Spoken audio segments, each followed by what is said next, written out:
May umorder nga pala sa atin na si William ng tilapia. At dahil tabang pa ang tubig sa kanyang plaisdaan, ito muna ang kanyang iuhulog. Size 22 at size 17 ang aming order. At meron na rin nakasamang size 12 at 14. Dito nga tayo kayo sa San Luis, Pampanga at tayo kukuha ng tilapia. Ayun po ang kanyang tilapiaan. Plaisdaan. At dito sa bahay na to, dito tayo pupunta. Yan. Dito nga sa may hatchery, yan, ang hatchery ho na yan. Hatchery ng tilapia. Meron din sila ditong alagang itik. Tingnan po natin ang alaga nila itik. Nakakatuwa lang. Dito ay may nag-aalaga ng itik. Ayan, may nakakagulo. Nakuha na siguro itlog. At ang kasarapan dito, mayroon siyang manggahan. Ayan ang kanilang manggahan. At ito naman sa harapan ay palayan. Napakapayapa dito at sariwa ang hangin. Kung dito tayo matitira ay para kang nasa paraiso. At meron kang sariling lupa na may mangga rin. At dito naman sa bandang kanan ay meron ka namang isdaan, tilapia. At sa banda naman doon may plaisdaan sila. Palakihan, pwede ka magpalakihan dito. At saka naman dito may palayan. Kumpleto na. May pali ka na. May isda ka pa. Oo, tapos may mga ka pa rito. Tingnan nyo, may papaya. Sa San Luis po ito, kila Idol. Ayan, may papaya ka na rito. Sa bukid, may mga alaga din silang manok. Rhode Island. Ito nga po pala yung yung may-ari ng hatchery, si Boss Jeng. Boss, alin pa yung ilan ba yung alaga natin diyan tilapia na available? Dito lang po ito, 60,000. 60,000 Yan. Size 20. Size 20. Itong kabila na to. 40,000 lang yan. 40,000. Size 22. Size 20 to. Ito mas malaki pala rin dyan. Regular. Mas malaki po ito tayo. Ayan. Baka mas maganda din. Ako mo. Ito. Ganda Uy, ang ganda ng tilapia nyo. Quality. Ganda Bili na kayo. Ay, ito naman ang size 22. Parang maganda pa yung. Parang maganda Parang kaunti po. Mas marami to. Marami din. Mas mahal ba yung 20 pare? Mahal po ito 20 tayo. Dito nga po sa San Luis, sa hatchery ng tilapia, may libre kape. Kilala nyo ba yun? Kape tayo. Sarap lang. Ngayon nga po, pagkaya namin magkape, nagpe-prepare na sila ng maglagay ng tubig sa plastic para pag inimpake, dire-diretso na.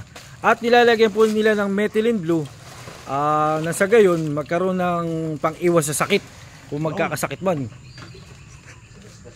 Sa gasgas. Hindi nga, pag nagasgas, papasukan ng fungus So, parang may preventive na.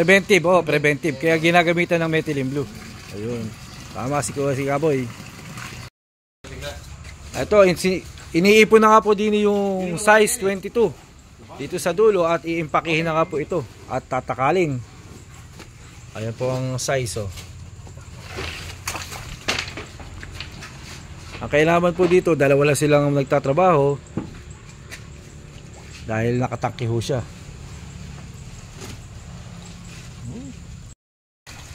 Nagsimula na nga po takali ni Boss King ang mga binhing tilapia. Gamit lang po ang kanyang scooper. Sabay lagay po dito. Mabilis lang ho ang proseso. Baski walang tubig po pwede, hindi raw mamamatay. Boss King, ilan lang laman ng isang takal? Maging 1,000 po ito. 1,000 plus. Ayan. Isang takal? 1,100. Wala akong 1,100. Magkano ng 1,000 to? Bibigyan naman tayo kami. Yan. Wala pong tubig Ngayon lang po nakakita nito, walang tubig. Hindi ako nakakita din. Kadalasan nyo kasi may tubig At least maganda tayo may tubig tapos strainer. nilalagay na po ng oxygen para pag travel na namin mamaya maayos at buhay ang mga isda. Yung ganyan kalilit, Boss Cheng, ilang buwan inaalaga sa plaisdaan? Ilang buwan inaalaga sa plaisdaan sa pagpapalaki? Hanggang 4 months. 4 months, 4 to 5 months. Iba 5 to 6. Pag gusto nila malaki.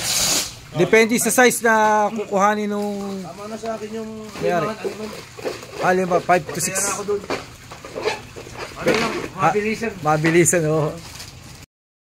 At dito nga po sa may tangke na to, dito na rin ho tatakalin para mas maganda ho yung dampot at malalakas ang isda. Size 22 po ang itong tilapia na to.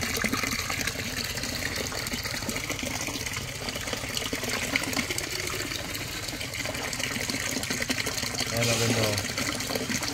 Pinatititi muna para walang tubig at para siksik ang laman ng tilapia. Yun. Boss Cheng, ilang taon ka na sa hanap buhay na yun? Mga 16 years na po kami. 16 years, at tagal na pala.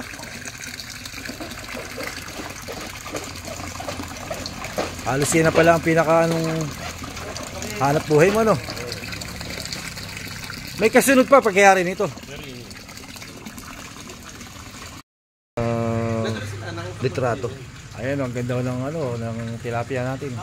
Ayun. Ayos. Ayan, nanay ni Boss Cheng. Bibilang po. 200 Bibilang na. Si nanay malino pa ang mata. Siya na bumibilang. Galing.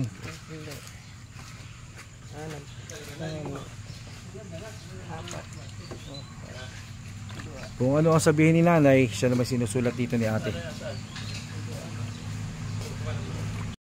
Ito na nga po yung tilapia, nakaipake na. At doon naman po sa may lamesa ay nagbibilang naman po si nanay, si ate, saka si Kaboy. Para malaman po natin kung ilan ang laman ng isang bayong. Sabi ho ni Kuya Jeng, 1,000 ang pangarga. Kaya naman tayo nagbilang para malaman natin kung ilan ang laman ng isang bag. Mas mainam po o mas mabuti na magbilang tayo para malaman natin ang karga ng ating plaisdaan at kung ilan ang ating aalagaan. Hanggang dito na lang muna po ang ating video. Follow, like, and share. At pasubscribe na rin para makagawa tayo ng marami pang video. Sige po, maraming salamat!